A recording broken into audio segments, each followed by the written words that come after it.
बिस्मिल्लाहिर्रहमानिर्रहीम। अस्सलाम वालेकुम। उम्मीद है आप सब लोग खैरियत से होंगे, ठीक ठाक होंगे। आज जो मैं आपके सामने एक टॉपिक लेकर आई हूँ वो ये है कि कोरोना कैसे आया, ये हालात, कैद, मार, मुशक्क़त की ज़िंदगी आखिर क्यों आई। क्या अब भी आपको लगता है किसी की साजिश है?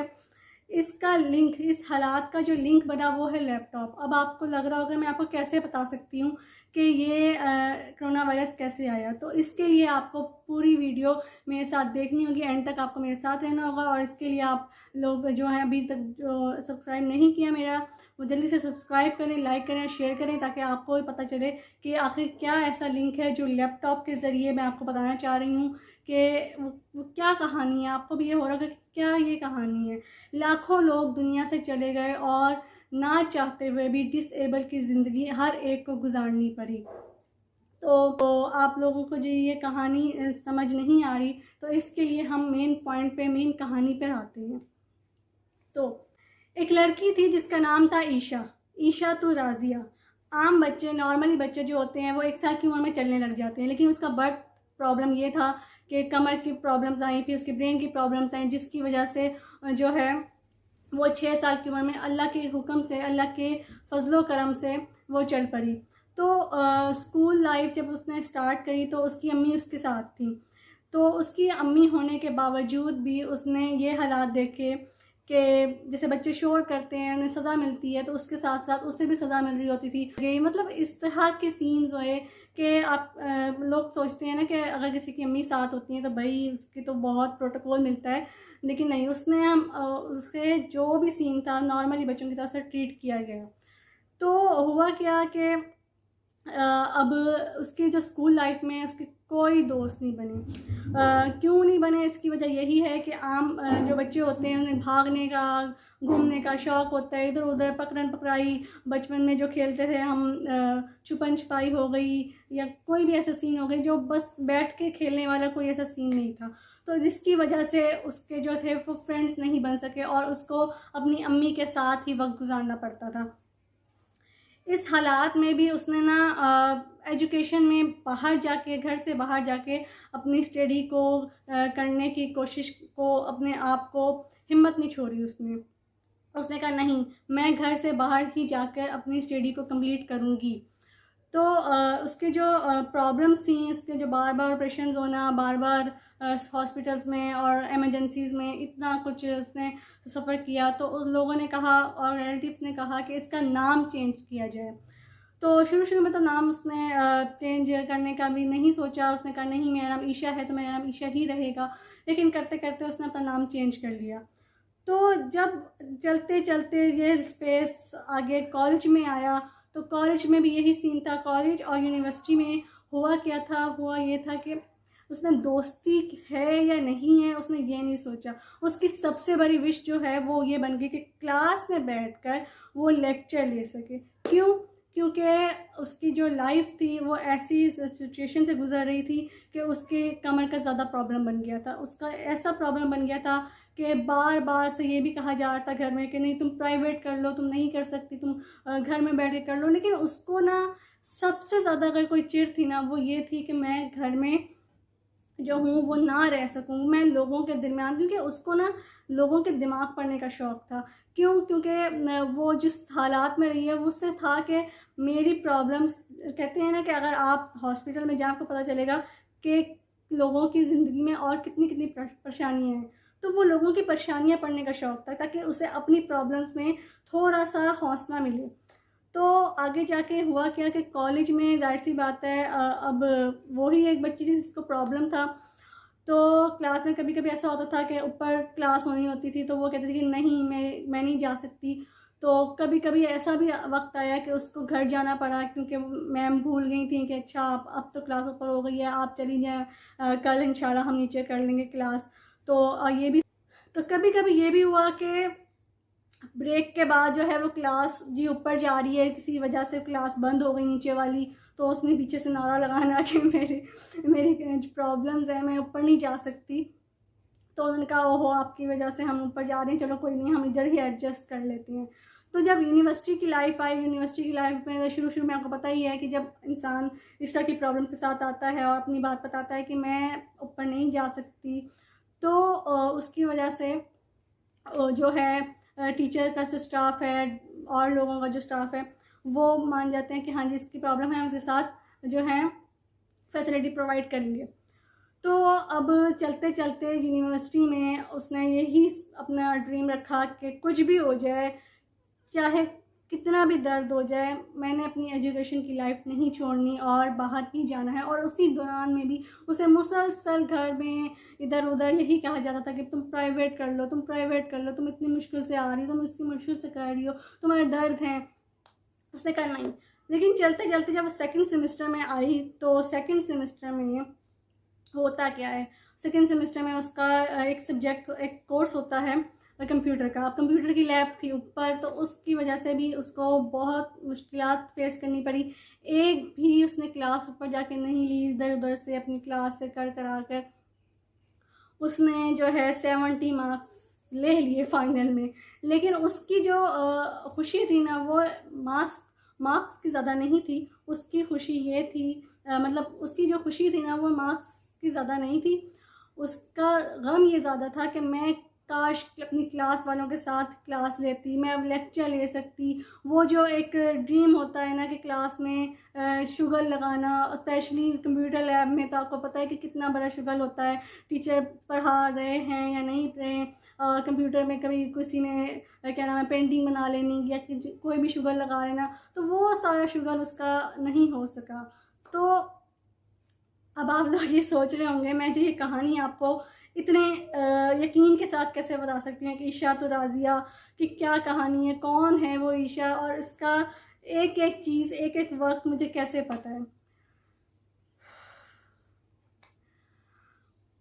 उसने जब अपना नाम चेंज किया, जब तकरीबन 2005 की बात है, जब उसको किसी ने उसका नाम राबिया रख दिया, किसी ने उसका नाम पता नहीं कुछ रख दिया, लेकिन उसने फ़ैसला किया कि मेरा नाम है, मैं ही खुद रखूं, क्यों ना। तो लास्ट उसका जब ब्रेन का ऑपरेशन हुआ तो उसके हाथ में किताब थी ना नेम्स की, और उसने कहा कि अल्लाह ताला मैं ना ऊपर से जो नीचे पढ़ने का क्या मैं सोचूं, क्या इतना ध्यान लगाऊं, जो सबसे पहला वर्ड होगा ना वही मैं रखूँगी। अच्छा, इस दौरान में ना जब इसके एजुकेशन लाइफ में ये हुआ कि क्लास का ये मसला, इधर दोस्ती का मसला, इधर उसका मसला, उसका मसला, उसने अपने अल्लाह ताला से ना अपना कनेक्शन मजबूत करने की कोशिश की। उसने हर बात को इबादत समझा के यकीन इबादत है, तवक्कल इबादत है, मोहब्बत इबादत है, हर चीज़ को उसने अल्लाह से कनेक्शन जोड़ दिया। तो अब आप सोच रहे होंगे मैं इतनी देर क्यों लगा रही हूँ नाम बताने में। नाम उसने जो रखा था उस टाइम, उस वक्त ये रखा था सैयदा आमना वास्ती। जी हाँ, सैयदा आमना वास्ती। मुझे समझ नहीं आ रहा मैं अपना एक्सप्रेशन कैसे कंट्रोल करूं। तो जब 2019 में यूनिवर्सिटी लाइफ में सैयदा आमना वास्ती यानी कि मैं, तो उसने जो उसकी जो प्रॉब्लम थी, मतलब सॉरी, मेरी जो प्रॉब्लम थी वो ऐसी हो गई थी कि मैं किसी को समझाने के लगती थी वो नहीं समझ पाते, चाहे वो घर के हों, चाहे वो डॉक्टर्स हों, चाहे वो मेरे फ्रेंड्स हों, क्योंकि आपके अंदर जो चल रहा है ना वो किसी को नहीं बता सकती आप। मैंने शुरू में जो बताया कि मुझे शौक़ था लोगों की परेशानियां सुनने का, तो क्योंकि मेरे अंदर जो फीलिंग्स थी कि मैं किसी को नहीं बता पा रही, एटलीस्ट मैं किसी की समझ सकूँ ना, तो मैं अपना बताने की कोशिश करती थी लेकिन वो नहीं बता पाती थी। तो उसी दौरान में एक और यूनिवर्सिटी में कोर्स आया, उस कोर्स का नाम था SPSS। अब वो कोर्स भी इसी तरह था कि लैब में जाके करना पड़ेगा, तो उसी तरह मेरे जो डिपार्टमेंट में है, मेरे जो टीचर स्टाफ हैं वो इतना कोऑपरेटिव मैं नहीं समझती कि कोई भी कर सकता है। तो वो जो कोऑपरेशन थी उनकी ये थी कि हम क्लास नीचे करवाएंगे आमना की वजह से। तो क्लास नीचे होते होते ये हुआ कि उन्होंने कहा कि हम सारी जो है चीज़ें प्रोवाइड कर देंगे नीचे, लेकिन आप सबको लैपटॉप लेके आना पड़ेगा। तो अब आपको थोड़ा सा सेंस बनी कि लैपटॉप का क्या सीन है, क्या मैं बता रही हूँ, लिंक करती हूँ ताकि आप समझ सकें कि ये क्या हालात और किस तरह से ये कोरोना आया। तो जब इस तरह की सिचुएशन आई कि लैपटॉप्स लेके आने हैं, अच्छा, तो ये हुआ कि 7 से 8 मेरी जो ये यूनिवर्सिटी में मेरी क्लास में जिन लोगों के पास लैपटॉप नहीं थे, जिन लोगों के पास लैपटॉप का मसला था या जो भी था, उन्होंने कहा कि हम नहीं लेके आ सकते, हमारा प्रॉब्लम है, हमारे इश्यूज़ हैं, हमारे ये हैं, हमारे वो हैं।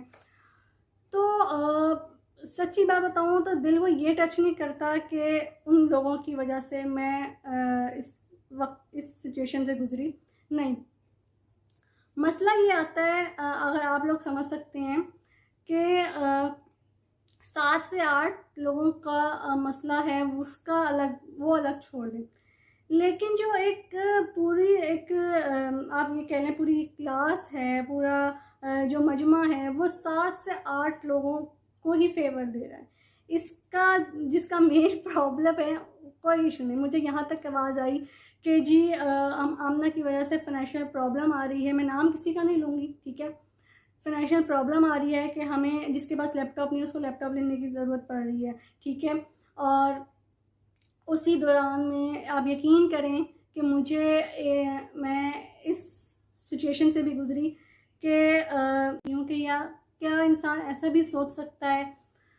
तो मैंने सारे रास्ते एक बात सोची कि या अल्लाह, अगर आज या कल मैं मर जाती हूँ तो क्या होगा, सारे लोग जो हैं पोस्टर बनाएंगे, justice for Amna, justice for Amna, ये करते करते वॉक पे चलेंगे और जी पिक्स बनाएंगे और हम दिखाएंगे कि आमना का बड़ा ख्याल कर रही हैं।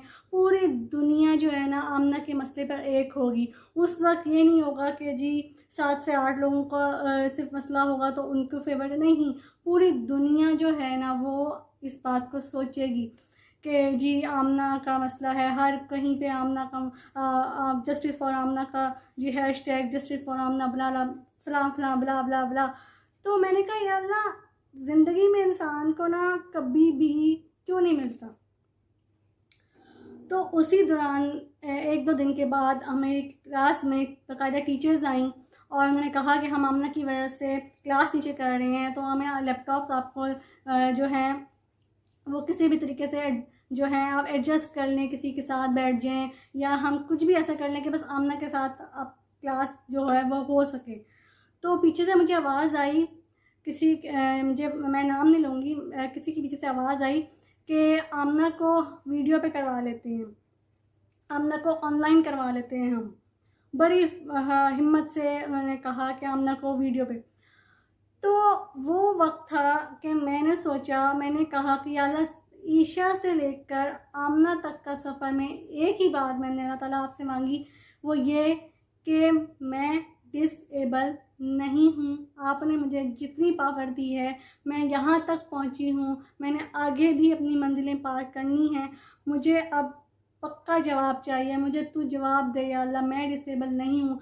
अगर मैं वीडियो पे लेती हूँ, अगर क्लास में वीडियो पे लेती हूँ तो पूरी दुनिया वीडियो पर ले। मैंने अपनी क्लास का नहीं कहा, मैंने अपने डिपार्टमेंट का नहीं कहा, मैंने किसी का नाम नहीं दिया अल्लाह के आगे। मैंने कहा या अल्लाह, अगर मैं वीडियो पे लेती हूँ क्लास तो पूरी दुनिया वीडियो पे क्लास ले, मुझे नहीं पता, मुझे आप जवाब दो। जिस कंडीशन में, जिस हालात में, कहते हैं ना इंसान जब सुसाइड करता है तो उसके दिमाग में क्या चल रहा है हम नहीं जानते। तो मेरे दिमाग में क्या चल रहा है, मैं अब, हालांकि मैं खुद बता रही हूँ कि मैं भी आपको ये क्लियर कर रही हूँ कि उस समय मेरे दिमाग में कुछ भी नहीं आया। मैंने बस इतना कहा या अल्लाह, अगर मैंने वीडियो पे क्लास ली तो पूरी दुनिया वीडियो पे क्लास लेगी, दैट्स इट।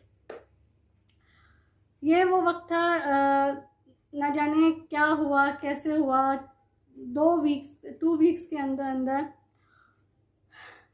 लॉकडाउन आया, कोरोना आया, पूरी दुनिया, मेरी क्लास नहीं, मेरा डिपार्टमेंट नहीं, मेरे रिलेटिव्स का स्कूल नहीं, पूरी दुनिया की क्लास ऑनलाइन हो गई, हर चीज़ ऑनलाइन हो गई।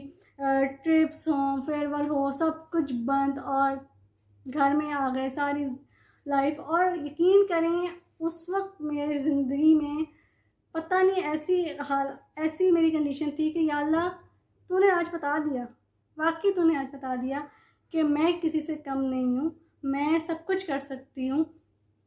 लोग जो हैं जो इस हालात में जी रहे हैं, मैंने बस अल्लाह से इतना कहा कि या अल्लाह, जो ये वक्त है ना, जब मैं ये कह के गई थी अपना कि जी अगर मैं वीडियो पे ले सकती हूँ तो पूरी दुनिया ले, तो उसी दौरान मैंने एक बात कही थी कि अल्लाह ये जो दुनिया है ना, ये डिसेबल को डिसेबल इसलिए कहती है कि इनके पास कुछ देने को नहीं है, इनको ये डिज़र्व नहीं करते। ये हमारे रास्ते अगर खोल दें तो एबल डिसेबल में कोई फ़र्क नहीं रहेगा। आप जो है शादी हॉल्स, ट्रिप्स वगैरह पे या कहीं पे भी आप कहीं जाते हैं तो आप ये जो डिफरेंटली एबल लोग होते हैं उनको क्यों छोड़ के जाते हैं? क्यों? क्योंकि वो आप या वो आ नहीं सकते या आप उनको लेके नहीं आ सकते। इस बात में बहुत फ़र्क है। आप रास्ता खोलें उनके लिए, अल्लाह ताला आपके लिए रास्ता खोलेगा। ठीक है। जब मैंने ये बात अपने 2-4 लोगों को बताई कि मैंने इस तरह से दुआ करी कि ऑनलाइन हो जाए सब कुछ, और फिर ऑनलाइन हो गया, कोरोना आ गया, लाखों लोग जो हैं वो चले गए, तो मैंने अपने फ्रेंड्स से, अपने लोगों से जब इतना कहा, मैंने कहा मेरे दिल में उस वक्त ये था कि मैं कह रही थी कि यार ये दुनिया डिज़र्व नहीं करती, ये दुनिया एक लिफ्ट नहीं लगाएगी, लेकिन ये दुनिया बस बताएगी कि तुम डिसेबल हो। तो अब मुझे समझ नहीं आ रहा कि मैं आप लोगों से और किस तरह से बताऊं। दोस्तों, अगर आप किसी का रास्ता बंद करते हैं ना और ख़ुद कहेंगे मेरा रास्ता क्यों बंद कर दिया, तो ज़रा सोचें कि आपने ऐसा क्या किया है। अगर आप कहीं ट्रिप पे जाते हैं और आपके पीछे 2 या 1 आपके डिफरेंटली एबल फ्रेंड हैं या कलीग्स हैं, जो भी हैं, अगर आप उनसे ये पूछते हैं कि यार आप भी चलो, मैं आपका साथ दूंगी या दूंगा, वो चीज़ ना अल्लाह को इतनी पसंद होगी कि शायद कभी वो आपका रास्ता बंद ना करें। अल्लाह ताला इतना बड़ा रहीम, इतना बड़ा गफूर है कि वो कभी दुनिया को इस तरह बंद नहीं करेगा। आज अगर मैंने कहा तो कल ना जाने कितने डिफरेंटली एबल लोग हैं जो आप लोगों का बिहेवियर देखकर, आप लोगों से मतलब इस सिचुएशन में होकर ना जाने कितनी बार अल्फाज बयान करते होंगे, या अल्लाह अब तू जवाब दे, मैं डिसेबल नहीं हूँ, तू बता इन लोगों को, तूने मुझे डिसेबल नहीं पैदा किया। दुनिया मैं इस कंडीशन में भी थी, आप शायद यकीन नहीं करेंगे, मैंने कहा था कि अल्लाह ज़िंदगी में अब कोई डिफरेंटली एबल दुनिया में अब पैदा मत करना, क्योंकि ये दुनिया डिज़र्व नहीं करती। ये दुनिया सिर्फ जो है मरने के बाद पोस्टर लगाएगी, जीते हुए एक लिफ्ट नहीं लगाएगी। तो इसी दौरान मुझे जिन लोगों को पता चला, मैंने कहा कि आमना ये बद्दुआ है, बद्दुआ जो होती है वो सही नहीं होती, बद्दुआ ना देना किसी को, ये है वो है। जितने ईशा से लेके आमना तक के सफ़र में जिन्होंने मेरे रास्ते खोले, जिन्होंने सिर्फ इरादा ही किया, मैंने आज तक उनको अपने दुआओं में रखा है। बद्दुआओं से कभी मत डरें, ठीक है। डरें उस पल से कि जो इंसान सारी ज़िंदगी दुआ में है और वो इंसान दुआ से निकल जाए, उस चीज़ से डरें, ठीक है। दोस्तों, आपको पता चला कि ये हालात, ये सब कुछ जो आप सब साजिश समझ रहे हैं, जो आप लोग एक दूसरे का गला पकड़ रहे हैं, वो हालात किस वजह से हैं कि आपने किसी का रास्ता रोका है। और वो रास्ता कौन है, अपने दिमाग पे गौर करें। और खुदा के लिए अगर इतना सा भी आपके अंदर किसी की मदद करना है ना, तो उन लोगों के लिए फैसिलिटीज़ दें। अगर आप लोग अपना रखते हैं, अपने पावर रखते हैं, तो उनको लिफ्ट बना कर दें। और मैं जिन लोगों को देखती हूँ कि कितने मुश्किलों से लेकर अपनी ज़िंदगी को चल रहे हैं, कोई भी आज की ज़िंदगी में मैं आपको बताऊँ कि डिफरेंटली एबल, जिनको हम हर बंदे को कहते हैं डिफरेंटली एबल, को कहते हैं कि तुम स्ट्रॉन्ग हो, स्ट्रॉन्ग वो नहीं है। स्ट्रॉन्ग वो है जो अपनी मुश्किलात ज़िंदगी में अपने पावर को जानता है और उसको जो है यूज़ करने की कोशिश रखता है, वो है सबसे ज़्यादा स्ट्रॉन्ग। और उस दौरान में अगर आप लोगों ने किसी की फैसिलिटीज़ रोकी हुई हैं कि आप उनका रास्ता नहीं बना रहे, आप लिफ्ट नहीं बना रहे, तो ज़रा सोचें कि ज़िंदगी में परेशानियाँ क्यों आई हुई हैं, ठीक है। थैंक यू सो मच आप लोगों ने मेरी जो है वीडियो को बहुत गौर से सुना, समझा होगा, यकीनन समझा। थैंक यू सो मच, बहुत शुक्रिया आप लोगों का। अपना बहुत ज़्यादा ख्याल रखेंगे और दुआओं में याद रखिएगा मुझे। बहुत शुक्रिया आपका।